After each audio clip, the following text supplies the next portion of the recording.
Good morning, good afternoon, and good evening to you wherever and whenever you are tuning in. Welcome to our latest edition of our What Caught My Eye podcast, or WCME Sports.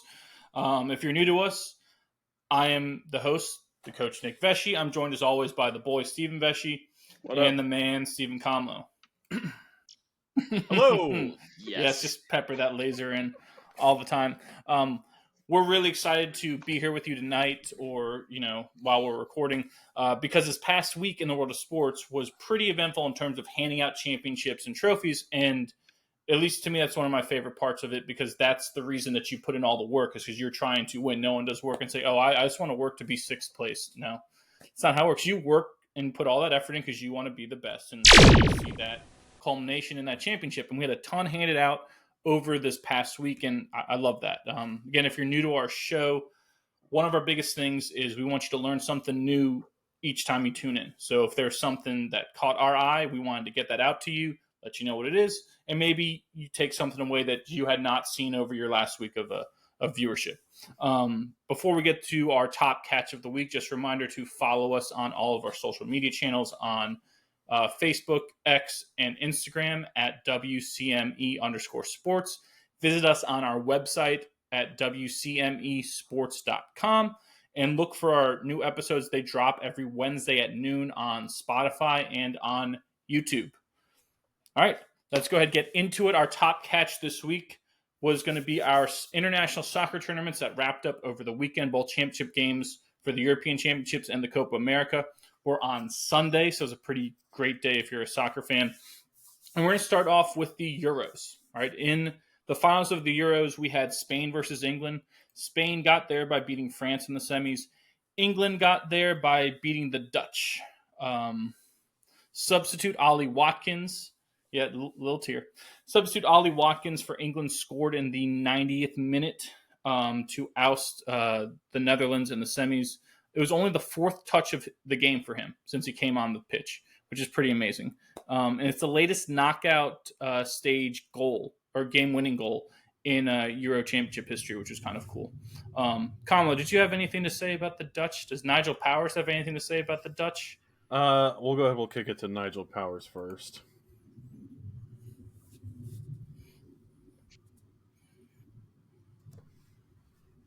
Thank you, Nigel.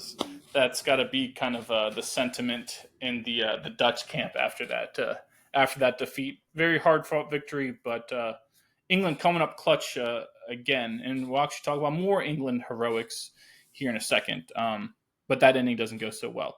So our final, we have Spain versus England. Spain. There are only two things I can't stand in this world: people who are intolerant of other people's cultures, and England looking for their first international trophy, I think since 1966, I believe is the statistic, which is insane considering the wealth of talent that England always boasts out there.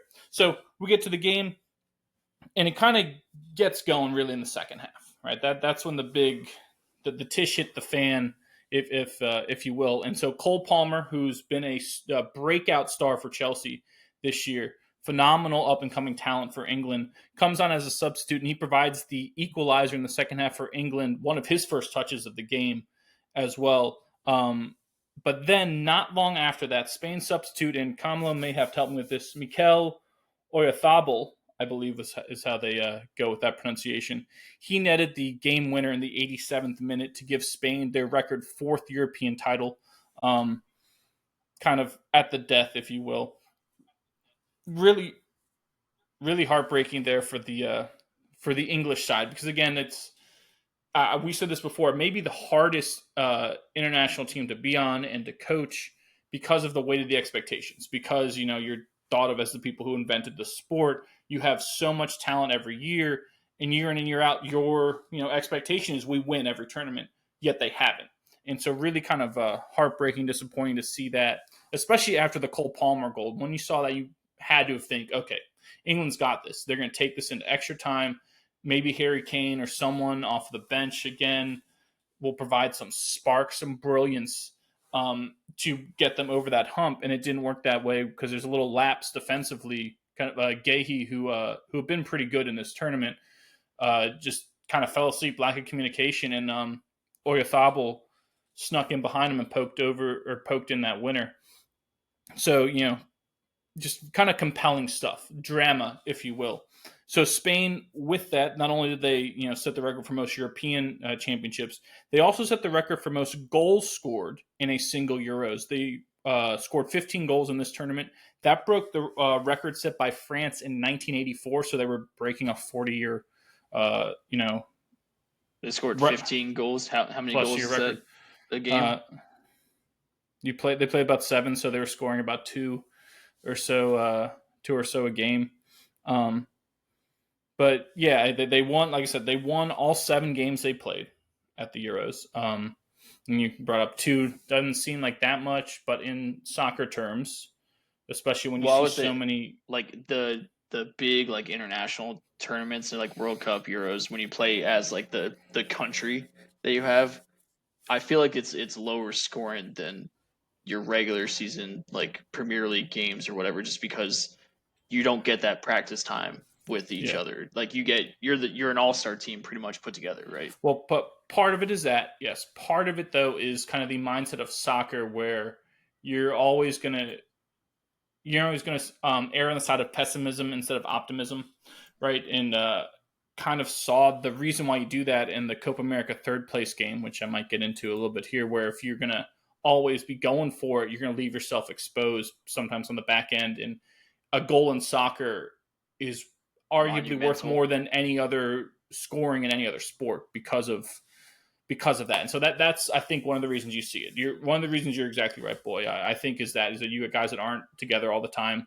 But I do think one of the reasons is that you just don't want to lose the game, right? Because at the end of the day, at every stage of it, for the most part, if you can, minimize your mistakes, and if you get to the end 0-0, you get to penalties, and anyone has a shot at that, right? So it's that idea of we want to minimize risk, but you're going to sacrifice potential reward, right? So you kind of take that yin and yang. But I would say that is one reason that Spain is always, or seems to always be successful, is they know how to balance that risk and reward better than maybe any other nation because they are so cohesive in their passing normally. Like we talked about those sides early 2010s who, dominated possession with Andres Iniesta in midfield.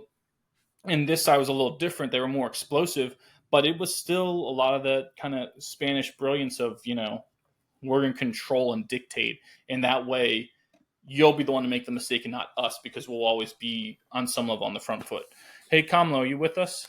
Sorry, I don't know why it keeps cutting my recording out. Whatever, I'll deal with it as it keeps happening. But it's the Dutch in you. But I'm glad we're talking about Spain and England right now. But the crazy thing about that game that I noticed was in last week's episode, I highlighted all of Spain's different formats that they've been using and formations that they've been using, and how they've been using it to kind of counter and keep their opponents guessing. Well, we saw that once again. They came out in the exact same formation that England has been using and using the whole tournament pretty much. So they came out in the exact same format as England and kind of showed them how to play it, which I thought was like a little added, like we're gonna beat you in this game, and we're gonna beat you the way you play it, which is insane. Like I think that's just such a crazy thing to do. But that was a fun game to watch. I thought that was a really, really good finale. I would have loved to have seen the Dutch in there instead of England, but it is what it is. But that's always a fun tournament to watch. It's always a fun thing to watch, like enjoy, even through TV, because like the fans turn out so big for it. You always have such huge numbers there, and I think the tournaments are run so well, and they're presented beautifully. But it was a fun one. I think the one thing that I don't like about it is, like, you talked about how England, like, it's almost like a return to prominence for them, right? We're finally seeing like an England side that's living up to their potential and getting like hard fought wins and results that like should be expected of a country of that caliber, right? That produces so many wonderful players in the sport. But I thought it was kind of crazy that, like, I don't know if you guys saw this, but Gareth Southgate, the manager for the England side, was like honored by the royal family after the game, like in like a ceremony. I'm like, second place, man. Well, then he stepped down. Yeah, he's no longer manager of the of the side anymore. I know it's I understand it, but he I think has the most wins ever of any England manager. So he's been really successful. It's just more than Sir Alex. I thought I saw and heard that stat that Gareth Southgate has the most wins ever by an England manager. You might have to double check me on that, but efforting. But there's no trophy to show for it, right? This is 2 Euros in a row you lost in the final, right? And you could say, yeah, you got to the final, but it's kind of that balance, right? The Buffalo Bills scenario, right? You go to 4 straight Super Bowls. No other team has ever done it, but yet you lose all 4 of them. So how do you rate their legacy and their success, right? It's the same thing with England. You go to 2 straight Euros and you lose in the final, both of them. How do you rate their success? It's kind of that tricky situation. And I think, because of the way soccer is, especially the way that they kind of cycle through managers at the club level and the national level, it seemed, unless they won, imminent that Southgate would step down or be replaced. It's interesting that you bring up the rate at which, because I would have just assumed that like you get a quality like manager for your national team, like you would think they would stick around because you're not really like called to action that often, right? Like you can have another job. Well, actually, I think technically you're not allowed to coach another club team. I think that's a FIFA rule. Really? That's interesting because I'm scrolling through like the win rates of all these managers, and it's 23 games, 38 games, 29 games. The most games is Walter Winterbottom at 139 games. Impeccably named Walter Winterbottom. Yes, obviously manager Winterbottom. They got to give him a shout out. Love you, Gaffa. Walt. The Gaffa. But Gareth Southgate is the number 2 overall like win rate manager. He only managed 102 games. For England, had 64 wins. Those of you that can't do math that well, but the only one who had a higher win percentage is Fabio Capello at 42 games and 28 wins. So I mean, I'm like absolutely shocked, but like also like again, it doesn't. I guess it shouldn't be that surprising because England doesn't win. Yeah, I know they definitely don't win because there are 62 countries that celebrate an Independence Day from them. Yeah, don't forget that England once blew a 13 colony lead to this continent. Toss the tea in the harbor. Yep. So 62 countries that they lost to. Mm-hmm. So hell yeah. Yep. So we just lost our English viewership forever. But yeah, good on Spain. They were the most deserving side, I thought, in that whole tournament. Definitely deserved it. Again, if you're not going to drop a point, as in they didn't just draw. They never drew. They never lost. They won every game, which is pretty remarkable. You don't see that very often in a soccer tournament. So good on them. Anything else from that combo before we move on to the Copas? Oh no, I'm chomping at the bit to get into the Copas. So please and thank you. All right, before we get into that championship game, which is compelling and has many talking points in and of itself, I want to highlight the third place game in the Copas. It was Uruguay versus Canada. Uruguay wound up winning in penalties, and Luis Suarez, the biter, was the one who scored the equalizer to send it into penalties, and he became the oldest goal scorer in Copa America history with his goal in the 92nd minute. And like I said earlier, boy, about that kind of always siding on pessimism versus optimism, Canada had played a very kind of open attacking style in that game, and it was a little bit of a live by the sword, die by the sword thing where they were exposed late in that game because they were still pushing, and they gave up the equalizer, and then they wound up losing. So that's in penalties. So that's kind of why you don't always see that, even though it may be a little more fun, entertaining to watch.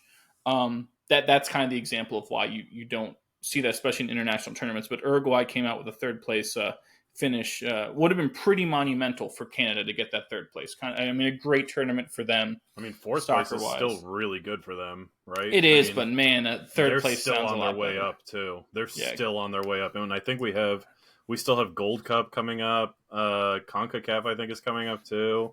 Is right? Gold Cup, so. CONCACAF Gold Cup. Is it the same thing? There's probably some CONCACAF Nations League, I believe. But so, Canada's on their way up. Mm-hmm. They're look to be a pretty quality side. So that was the third place game. That was pretty fun to watch there. But the championship game was Colombia versus Argentina. So Colombia beat Uruguay to get there. Argentina beat Canada. Argentina wound up winning. Made it back-to-back Copa America titles for Argentina. Lautaro Martinez scored the game-winning goal in the 112th minute. He came on in extra time. He came on as a sub. Martinez finished with 5 goals to win the Golden Boot for that tournament. 3 of the goals he scored were as a substitute, which is pretty amazing. Like that's something you don't see a lot either. Great managing. Yes. It was Argentina's 16th Copa America title. That broke a tie with Uruguay for the most all time. And Argentina have won the last 3 international tournaments they played in. So they won the Copa America, then they won the World Cup, then they won the Copa America again, which I think is really, makes them be compared to those Spain sides we were talking about. I think the 2010 World Cup, 12 Euros, 14 World Cup, something, don't quote me on that, but they won 3 international tournaments in a row, as well, those Spain sides with Iniesta and all those, PK and all those guys. So, pretty amazing for that. But Kamalo, I'm sure there are many more talking points of this game. I'm going to let you get into what caught your eye in that. Yeah. Thing. So in terms of the actual match, we gotta shout it out to the flea, Lionel Messi, right? Came off with a pretty nasty, gnarly-looking ankle injury. Did you guys see the pictures of that dude's ankle when he came off? He ain't wearing shoes for a while. Yeah. And that's a shame for everybody else because with feet looking like that, you want shoes over those little puppies. But Messi just being one of the most dominant players of our generation. I mean, this result firmly cements him in GOAT talk, right? I mean, I think we've grown up in the Ronaldo or Messi, and I think this win firmly puts Messi above him, right? You could talk Ballon d'Or awards, you could talk hardware. I mean, Messi has it all. So I said it last week. It would be super, super awesome to see him win again. Clearly, it meant a lot to him. He hasn't said if World Cup is going to be his last event, but I mean, with this ankle sprain, I know Inter Miami is going to be missing him for a while. But congrats to La Pulga, Lionel Messi. That's what caught my eye in the match. I mean, just Argentina just continuing to do what Argentina does. I don't know that I'm prepared to call them the Spain of the Americas yet, just because they've kind of kept their core group together, right? They've kept Messi. They've kept yes, that's it. Angel Di Maria. I mean, with a lot of guys that we've seen over the last 2 big tournaments are still there. I think I'd be more curious I think I would call them the Spain of the Americas if they continue to have good results after those 2 in particular go away and retire and hang it up. So TBD, but I mean, their dominance is definitely undisputed, just like Spain's. What more do they have to do, though? Like, he won everything. So Spain is winning because despite having reloaded, like we talked about, they've right? Turned they've turned their roster over. Yes, how the turntables have turned. They've turned their roster over, and they're still dominant, right? They brought in youthful guys. I mean, they brought in a GD 16-year-old. And he's starting. He's now 17. By the way, what a way to celebrate your birthday! I think the stat was he was the youngest player to start a final since Pele in like the 50s. Something asinine. It's nuts. Yamine Lamont, just to have that name out there. So, so as Argentina start to turn over, I'd be more. That's probably when I would start if they continue to have good results. Then I would probably call them the Spain of the Americas. But right now, we can call them Argentina. We can call them number one. We can call them best Copa team in the Champions. world, right? Yeah. They're defending World Cup, right? They're ranked number one in the FIFA World Rankings. You could call them maybe the international team of this generation. I think that's fair. That's absolutely fair. But yeah, pretty cool stuff. Anything else? Yes. Soccer wise, before we move on. So. Got any more Dutch clips? This is going to be, I will. Oh, well, hold on, wait. So, I mean, if we're talking like Lionel Messi and like his hardware and all the stuff he's won, I mean, you got to think Lionel Messi has to be thinking something along the lines of, hold on, I got to click a button.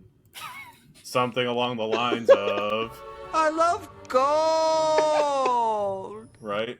Seamless transition. Thank you, gold member. No, so let's have a conversation about not the results in the tournament, but the tournament itself, because the last game in, I think, probably the newest, if not one of the newest stadiums in MLS at the Inter Miami Stadium, embarrassing.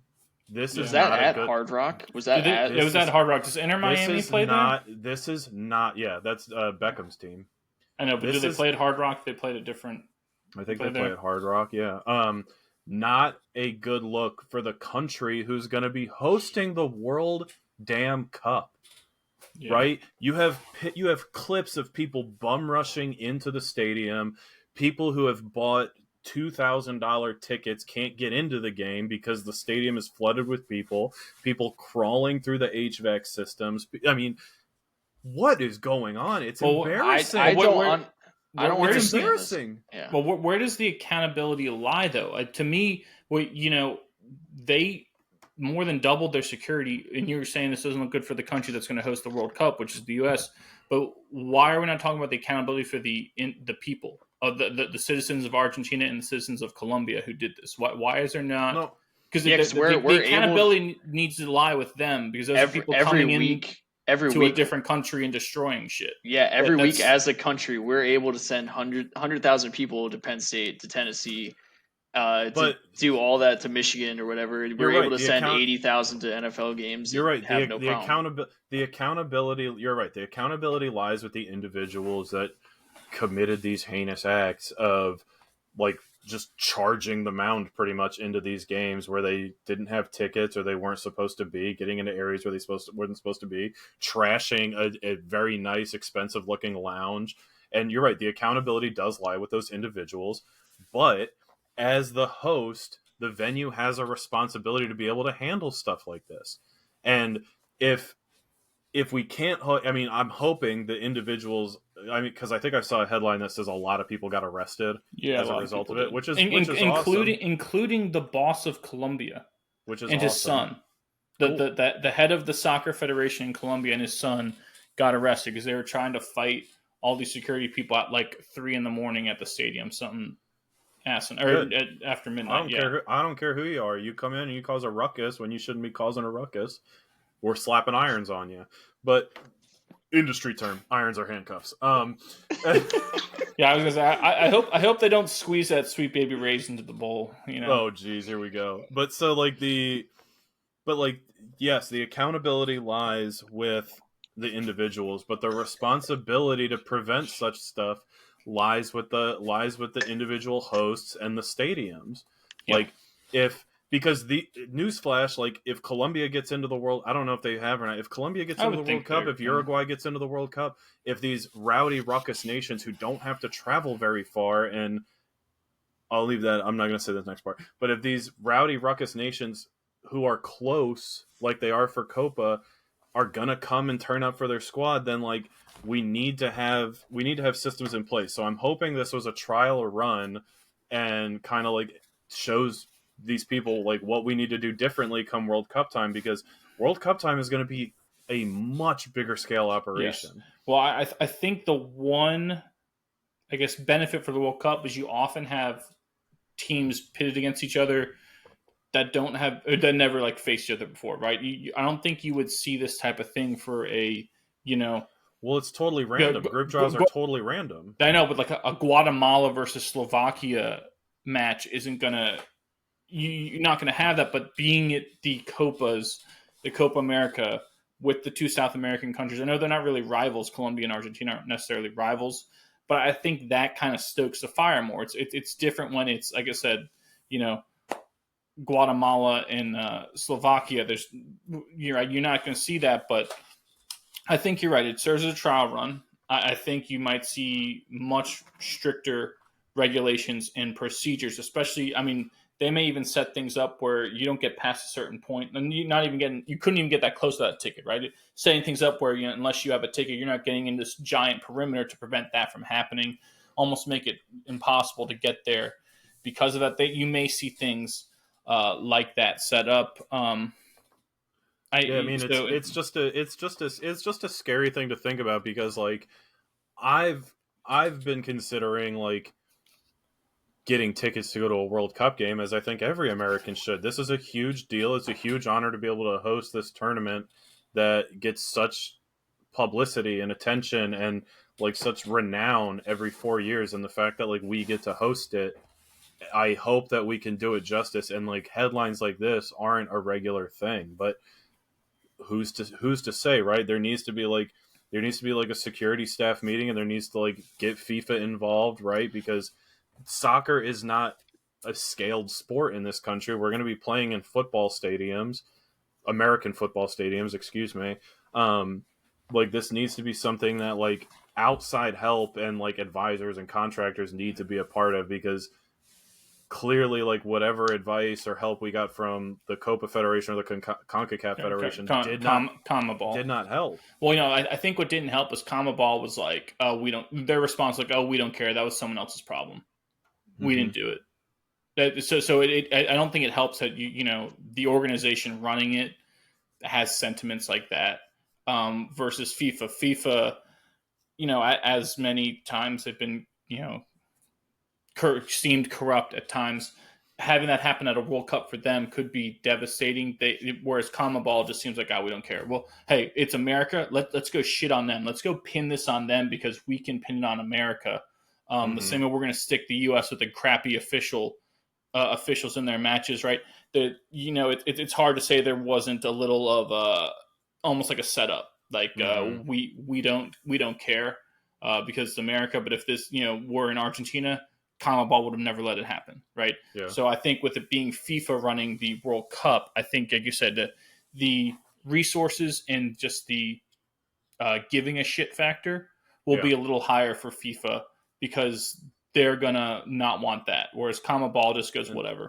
And FIFA's kind of coming off a couple of rough looks too, right? Like the World Cup in Qatar. The World Cup in Qatar was not good because they had to take breaks in the halves for like hydration breaks for the players, because it was like got to be like 110, 115 degrees there. Rio, I think, was something a little similar because it did get rather humid and hot there. So, FIFA's kind of come under a little bit of like scrutiny for their like picks. And I hope that I want our country to do it justice and kind of be like the redemption arc that FIFA desperately needs in terms of World Cup venues. Yeah. I want this. I just want this to be a success. And like seeing this and thinking that this could possibly, seeing Copa and thinking that it could possibly be a preview of what's to come embarrasses the hell out of me. Yeah. But just to recap, before we move on to our next segment, the two international soccer tournaments, the European Championships and the Copa America, you had Spain winning the Euros and Argentina claiming the Copa America. Anything else before we move on to Wimbledon? No. All right, so the Wimbledon fortnight wrapped up over the weekend. As you know, it is a fortnight, which means 2 weeks. Spoiler alert for those out there. And we had our finals on Sunday. So let's just start with the men's final. So in the men's final, we had Carlos Alcaraz of Spain versus Novak Djokovic of Serbia. Djokovic looking to, I believe, break the record of Margaret Court for most majors ever, male or female. Trying to also, I believe we said, tie Federer for most Wimbledon titles all time. But Alcaraz wound up defeating Djokovic rather easily in straight sets. It was kind of amazing. I mean, he won the first 2 sets 6-2, 6-2, which you don't see that ever happen to Djokovic. You don't see him lose one set like that because he gets the ball back so much and forces your hand so often. But somehow Alcaraz came out swinging and 6-2, 6-2 right off the bat, then won the final set in a tiebreak. But it gave Alcaraz his second straight Wimbledon title, which is pretty amazing. It's his 4th career major, and the dude's only 21 years old. So there must be something in the water in Spain because you got him and Yamine Lamal and all this stuff going on for them that just kicking ass. His other majors, he won the 22 U.S. Open, won Wimbledon last year, obviously, in the French Open, about a month ago or so. Mm-hmm. And this one, Kamlo, this is just for us, for Larry David. But Alcaraz is the 6th man to ever complete the Channel, or the Channel double, which means winning the French Open. Everybody else! Thank you, Larry. Winning the French Open and Wimbledon in the same year, the Channel. People say we don't plan ahead. Prep work, baby. Don't get caught in the Channel, Larry. We got to go one more time. Everybody out of the Channel! Everybody out! Thank you. I don't get it. Well, I thought they killed him. Why is he with them? How did he get in the Channel? I can't follow the plot, which I'm sure is what everyone at home is saying as well. Yeah, probably. But yeah, so Alcaraz claiming that, pretty amazing. We talked about this before, but he seems to be the heir apparent. I think when Djokovic retires, unless another player goes on a run here, Alcaraz is going to be the active leader in majors when Djokovic retires. Well, I was going to say, didn't that championship kind of feel like the passing of the torch a little bit? 100%. Yes, it did. It felt like, that it was kind of, and it almost seemed like Djokovic felt it. Yeah, like it just like I've the superior male of the pride has taken his place atop the rock. It's after I've aged out, it is kind of amazing to see. Like I said, Alcaraz is a fantastic player. He's a fantastic grass court player because one of the things that he does really well, which I thought was very reminiscent of Federer, is his serve and volley. You dictate an easy point by serving out wide, forcing a weak return. You come up real quick and volley across court. And Alcaraz did that, or does that routinely. He does that really well. So I think that's one of the reasons we've seen him win back-to-back Wimbledons. We saw him claim another grass court title last year. So Alcaraz I think is the one to watch. The torch, like I said, may have officially been passed with that drubbing, really. Another game for Milos! Too good. He wet himself like little baby. He's not even married like I am. Not even a man. You going to hit these balls with Seth Racket? Thank you, Milos.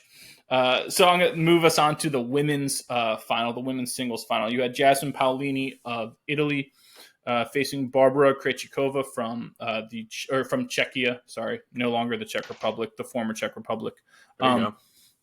Paolini beat Donna Vekic in a 3-set comeback in the semis. Krejcikova beat the 22 champ Elena Rybakina of Kazakhstan in the semis. But it was the first time since 2004 that both women's semis at Wimbledon went 3 sets, which I thought was pretty amazing. Those are both great matches. That Paolini one that was one of the best tennis matches I've ever seen. Mm-hmm. That was incredible. I was on the edge of my seat watching that. I was like, oh my God, this is awesome. Yeah, it was compelling. It was back and forth. It was, every time I thought punch, counter punch. Yeah, I was like, oh, here's the momentum for that. Like, who was Paolini's? Vekic. Donna Vekic. Yeah, Vekic. That's right. Every time Vekic had the momentum, I was like, oh, it's over. Like Paolini looks exhausted. She's shorter. She has to cover so much court. She looks like she's just out of gas. And then literally the next game, Paolini takes in. All of a sudden, she rips off 2 straight. Yeah. And Vekic is done. And then Vekic was hurting too. That was a gutsy performance by her. She was hurting bad. It really was a great lead up to to the finals. And really kind of interesting. We talked about this before, in the men's final, you had, number 3 versus number 2. You got multiple major champions. These are guys who are favorites. But in the women's final, it was number 7 versus 31. It's not like anyone on their betting sheet had these two in the final.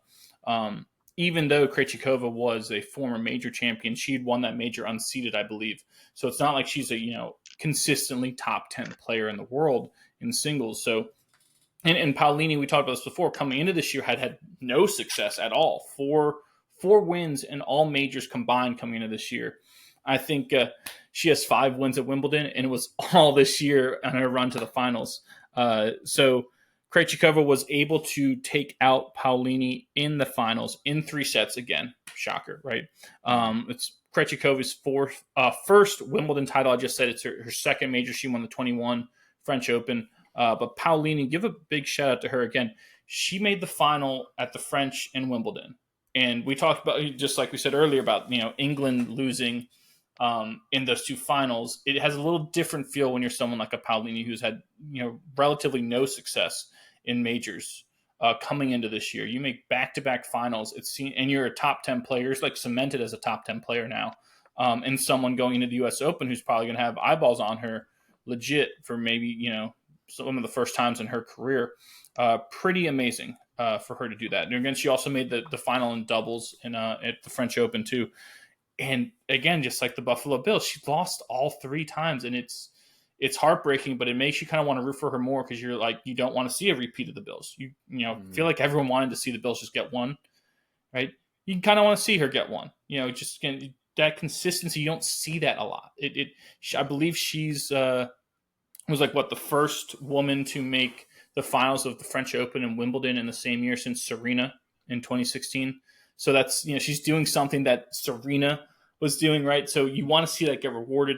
Not sure on the hard court at the U.S. Open if that's going to be the best for her to do that. Just because, like you said, boy, with her height disadvantage, she's, yes, she moves so well on the court, but sometimes the ball checking at the French Open gives you more time to get there on that clay. And with your ability to hit some slices and drop shots and angles on the grass that you don't necessarily have that ability to do on a hard court, takes some of her guile out of it that had gotten her to those finals. But we just talk, again, you never know on the women's side. There are so many women out there who have the ability to win a major or a Grand Slam. So we'll see. Could be something to look for when we get to the U.S. Open in September.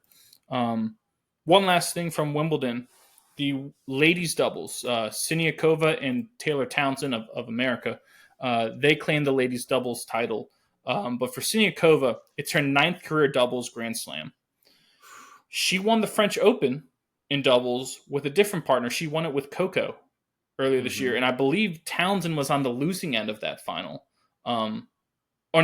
Townsend has gotten to finals before. I think it was Paolini and Irani in that French Open final. But Townsend's a very good doubles player, has been for a while, crafty lefty, which you always need in doubles. But Siniakova, man, talk about getting her place up there, some of the best doubles players ever. 9 career titles. She's won the career Grand Slam. She's won it all 4 majors. The only one she hasn't won multiple times is the U.S. Open. It's kind of, amazing. She's like kicking ass in doubles. Like she's the one that everyone's like, hey, can I partner with you? Can you get me a major? It's like being at a deli or a bakery. Like people are just like taking numbers to like partner up with her. Like I think that it's crazy that she's just doing this with different partners so consistently. Like, yes. I mean, you want to know the ticket and the common denominator. I mean, you don't have to look very far, right? She's crushing it. Yeah, and it's that's not heard of. Like normally you have the same partners. Like talking to my wife Jordan, who was a state runner-up tennis player in doubles, she talked about how what makes good doubles pairings is that oftentimes that chemistry, that unspoken communication, that knowing where someone else is going to be and understanding of their strengths and weaknesses. But she's got a different person each time. And that's remarkable that she's able to do that. That is, it's nuts, really, is what it is. She deserves more talking. She deserves more credit.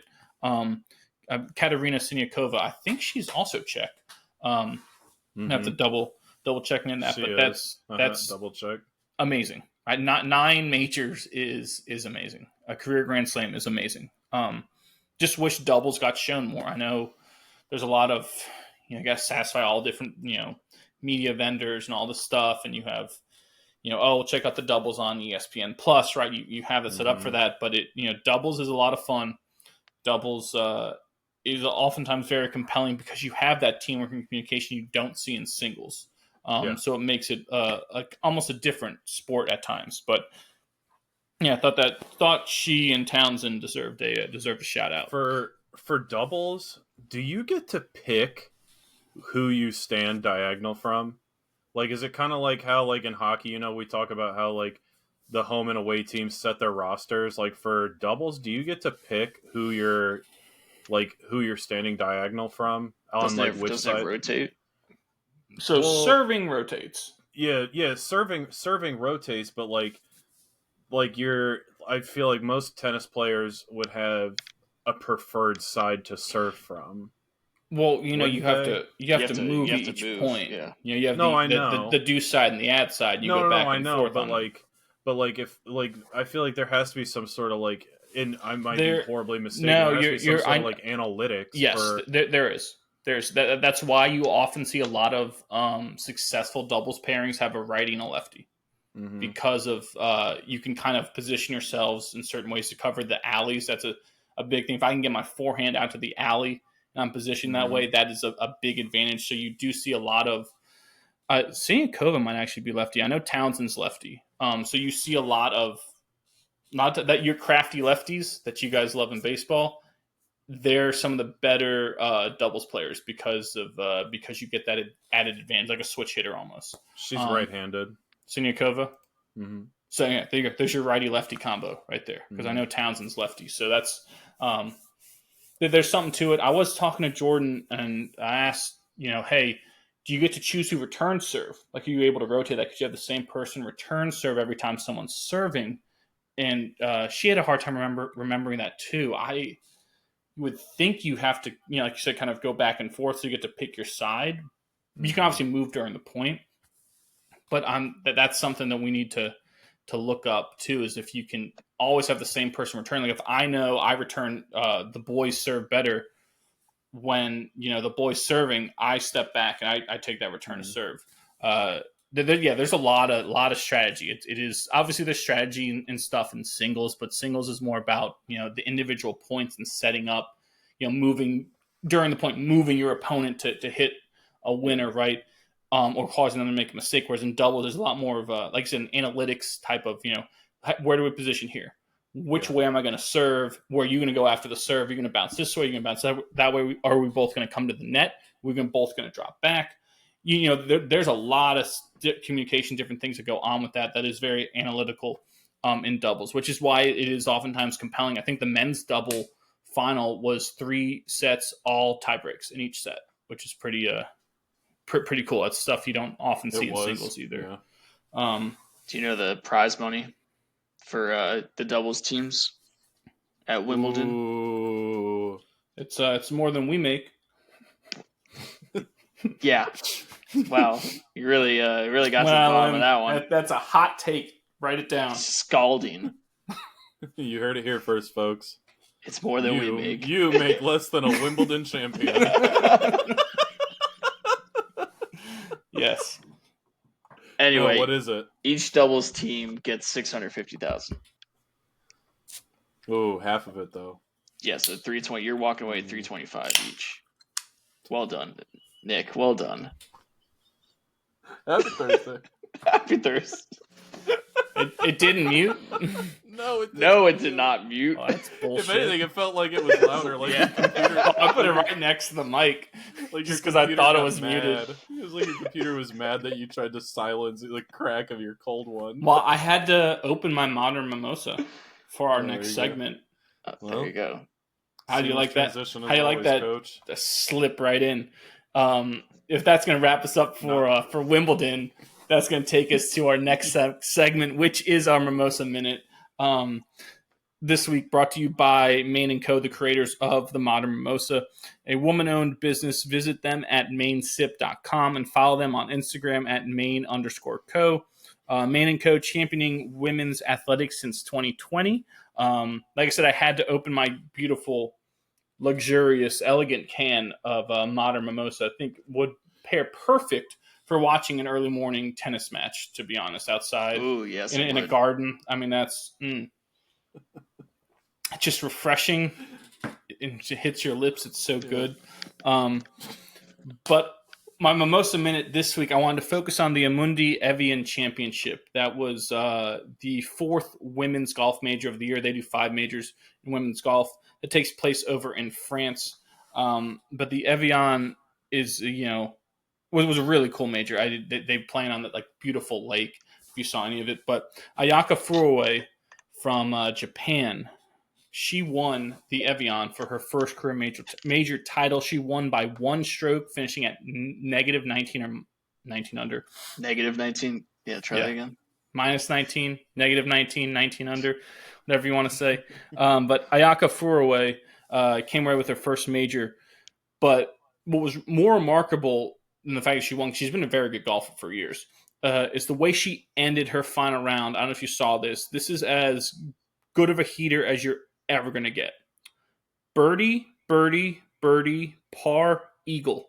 That's how she finished her final 5 holes. Birdie, birdie, birdie, par, eagle. That's, for those out there doing math, that's -5 in 5 holes, or 5 under in 5 holes, or -5 in 5 holes. And that's really what propelled her to victory. She finished with a 1-shot win, like I said, over Stephanie Kiriakou of Australia. She was at -18. I think Kiriakou came into the final round with the lead.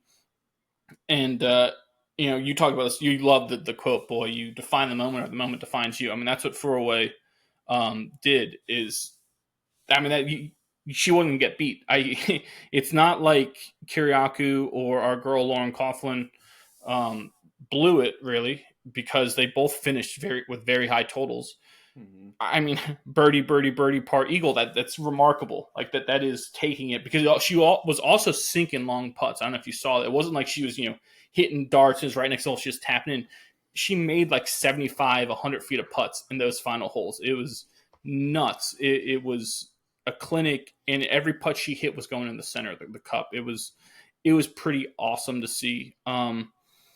But yeah, Ayaka Furuwe coming away with the Evian Championship. A couple other notes from that. Patty Tavatanakit of Thailand, she finished solo third at -17. She eagled 18 as well in her final round, and she shot a final round 63. So it looked, like, 63 is scalding hot, like you want to say. So it looked like she might kind of slip in there and take the title while the other people were still on the course. But then you had Furuwe go on that heater, which is so amazing. Our girl Lauren Coughlin, from, by the way, UVA. She finished solo 4th. She was at -15. It's her second top 5 finish in a major this year, which is amazing. Again, for someone who really hadn't had much success, very much like Jasmine Paolini this year, tennis-wise, Coughlin really hadn't had much success coming into this year on tour, and 2 top 5 finishes in majors is remarkable. Mm-hmm. I know this one stings a little for her because she had a 1-stroke lead standing on the 16th tee, but she finished bogey par.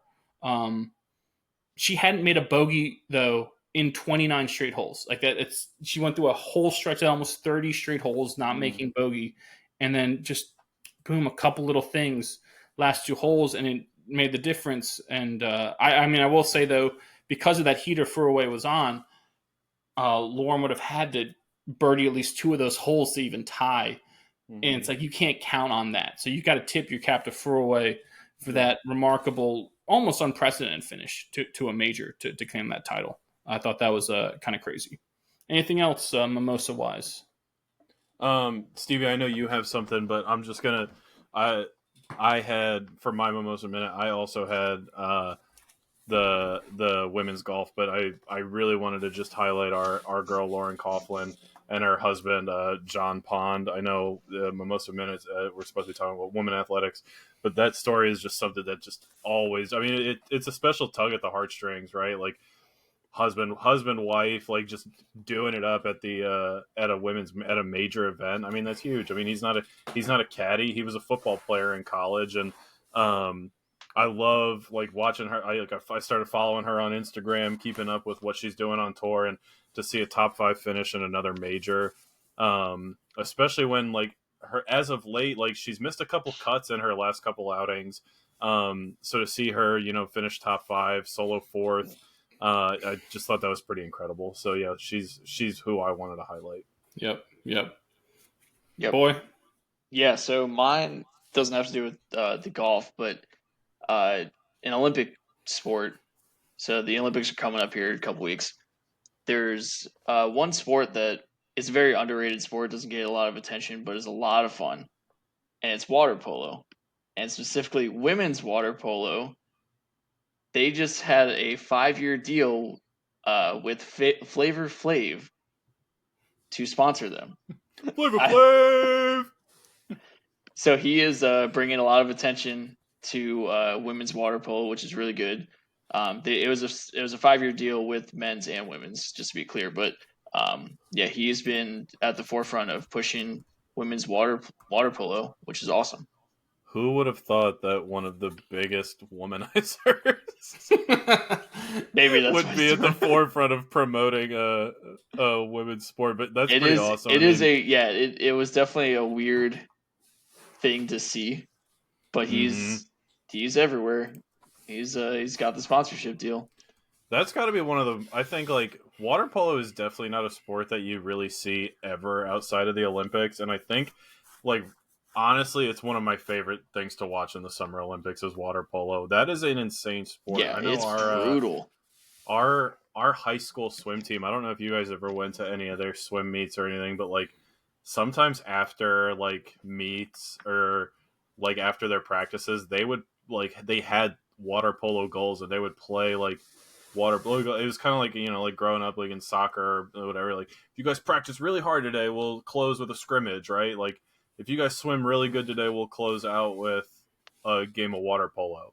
And like just the ergonomics of it all is just mind blowing. I love watching water polo. No, I'll never play it. It is a lot of fun to watch. I think also where we live in our country, we're not like water polo centric. I know out in California it's pretty big. Like the schools that win water polo national championships are like your Stanfords, your Cals, your UCLA's, your USC's, right? All those the ACC schools. Yes, thank you, boy. I was trying to set that up for a joke, but yes, there you go, perfect. Yeah, those schools out in the Midwest and the Atlantic coast. Cal, the well-known Atlantic Coast school. UCLA women's won the national title for water polo this year. Yeah. So like you see that, and it is a big deal, a much bigger deal out there. I bet almost all of our Olympians played at one of those 4 schools and are from out there. Kind of like a lot of our volleyball teams, especially like the men's volleyball team, are all from like California, just because it's played there, funded there, and stuff like that. But you're right, it's a fun sport. It's cool. That is one that I do like watching. Very underrated and pretty easy to follow too. Like it makes sense, right? It makes sense. It makes sense to pretty much everybody, right? It's just trying to score a goal. Yeah. I'm looking at the women's water polo bracket. It's nuts. UCLA, Stanford, Southern California, Princeton is in there. That's pretty wild. Hawaii ranked number 2 overall. That would, I can see that. That's nuts. Surrounded by water. Anything else? Yep. I liked it. Anything else before we move on? Nope. Kamala? Moving on. Yep, that'll do it for our Mimosa Minute this week, sponsored by Maine & Co. Visit them at mainsip.com and follow them on Insta at main_co. Be on the lookout for new releases this summer from them, like a mezcal margarita and a Irish coffee, among other things. Maine & Co. championing excellence in women's athletics since 2020. Now we move on to our baseball segment, which is brought to you by Bobo's Fine Chicken in Virginia Beach. Come on in for breakfast, lunch, and dinner Monday through Saturday on Shore Drive near Chicks Beach. Bobo's and baseball ain't nothing better. First thing I want to start off with Paul Skeens. We've talked about him a lot. I don't think we're overdoing it with it because of how great he's been.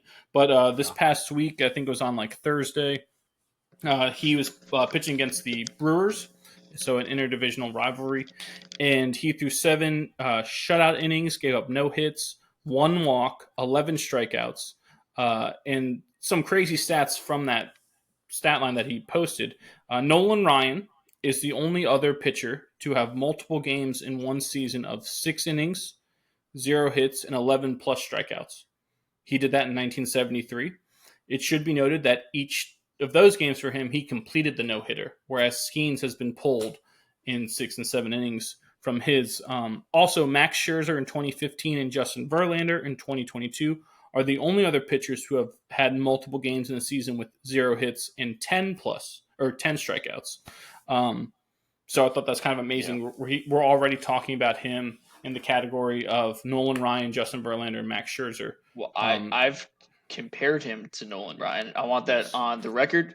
It is on the record. Didn't you tweet that, you son of a bitch? I have. Yes, I have. But thanks. What are we Thanks, doing? Coach. Thanks, Coach. Yeah, right. I got just good pep talk. Chop him down. Love you, Dad. Love you, Dad. Thanks. Good pep talk. Yep. But yeah, so Skeens improved to 6-0 with a 1.90 ERA on the season. He was tabbed to start the All-Star game, which is happening as we're recording. I think I saw that he's the first number 1 overall pick to start the All-Star game the next year he was drafted. Yeah, which is I think insane he's the for baseball. 5th or 6th rookie to ever start the All-Star game. He's also tied for the fewest number of starts before an All-Star game to start. Yep. But that is to be the number 1 pick the year before in baseball. Baseball is very different than other sports. Usually you spend a year to a couple years in the minors if you're just drafted that high. It doesn't matter really where you're drafted. You're going to spend some time in the minors. Baseball, the biggest jump probably from the collegiate level to the highest of levels, the major leagues. It's probably the biggest jump in baseball. The amateur level, regardless, high school, college, wherever you're playing, the amateur level to the pro level is massive. Right. But you'll see rookies come in to NFL, NBA, all the other sports, but baseball is very different. It's pretty incredible to go from draft